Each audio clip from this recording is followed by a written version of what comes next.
Shalom Bapak Ibu dan Saudara sekalian, seluruh jemaat yang diberkati oleh Tuhan Yesus Kristus. Bagaimana kabar saudara pada hari ini? Mari sejenak saya mengajak Bapak Ibu dan Saudara untuk belajar firman Tuhan dan berdoa pada malam hari ini. Judul renungan pada hari ini adalah Tidak Dilupakannya. Kitab Yesaya pasal yang ke-49 ayat 14 sampai 16. Sion berkata, Tuhan telah meninggalkan aku dan Tuhanku telah melupakan aku.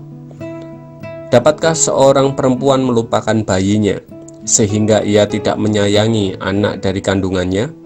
Sekalipun dia melupakannya, aku tidak akan melupakan engkau. Lihat, aku telah melukiskan engkau di telapak tanganku. Tembok-tembokmu tetap di ruang mataku. Bapak, Ibu, dan Saudara sekalian, dalam bahasa Jawa ada kata yang disebut pangling. Secara sederhana, kata tersebut berarti lupa ingat. Suatu contoh, karena lama tidak bertemu, saya menjadi pangling dengan sahabat saya yang sekarang berambut gondrong. Sering kita mengalami peristiwa ini, yaitu lupa ingat. Dalam sejarah bangsa Israel, mereka sering berubah setia kepada Tuhan dan tidak memprioritaskan Tuhan dalam langkah kehidupan mereka. Awalnya mereka menyembah Allah, namun kemudian menyeleweng, menyembah Allah lain, dan berulang kali seperti ini. Banyak nabi dipakai Allah untuk dapat mengingatkan bangsa Israel dari kedegilan hati dan kekerasan kepala mereka, namun masih tetap sama saja.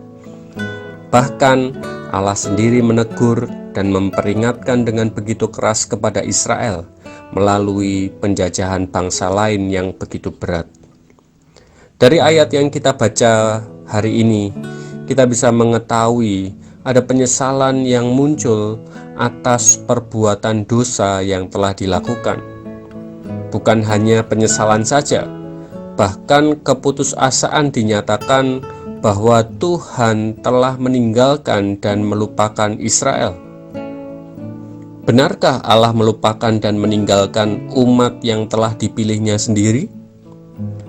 Allah menjawab bahwa Dia tidak melupakan umatnya, meskipun begitu besar dosa yang telah dilakukan oleh Israel.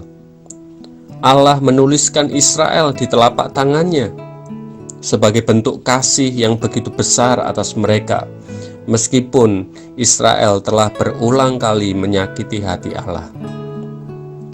Apa yang bisa menjadi pelajaran bagi kita sebagai Israel rohani pada masa kini? Meskipun kita berulang kali berbuat dosa dan membuat kecewa Tuhan, ingatlah, Tuhan tidak pernah pangling atau melupakan kita. Allah begitu mengenal dan mengasihi kita, serta merindukan bahwa kita terus hidup di dalam Dia. Manusia bisa melupakan dan membenci kita ketika kita berbuat salah. Namun, Allah tidak pernah melupakan dan meninggalkan kita ketika kita sangat berdosa. Dia sungguh mengasihi kepada kehidupan saya dan saudara. Maka dari itu, mari kita bertobat atas dosa-dosa kita. Mari kita juga bersyukur atas kesetiaan Allah yang sungguh indah untuk umatnya. Mari meresponi kebaikannya dengan kesetiaan kita sampai akhir hidup kita. Mari kita akan berdoa bersama-sama. Tuhan Yesus, sungguh kami bersyukur bahwa Engkau tidak pernah melupakan kami. Engkau mengenal dan mengasihi kehidupan kami. Saat hari ini kami rindu berkomitmen untuk terus tetap taat dan setia kepadamu. Kami berkomitmen untuk bertobat atas segala dosa-dosa yang kami lakukan. Dan kami mohon Tuhan Yesus mendewasakan kehidupan kami dari sekarang sampai akhir hidup kami.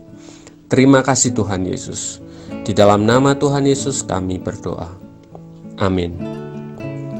Selamat bertumbuh keluargaku, Tuhan Yesus memberkati.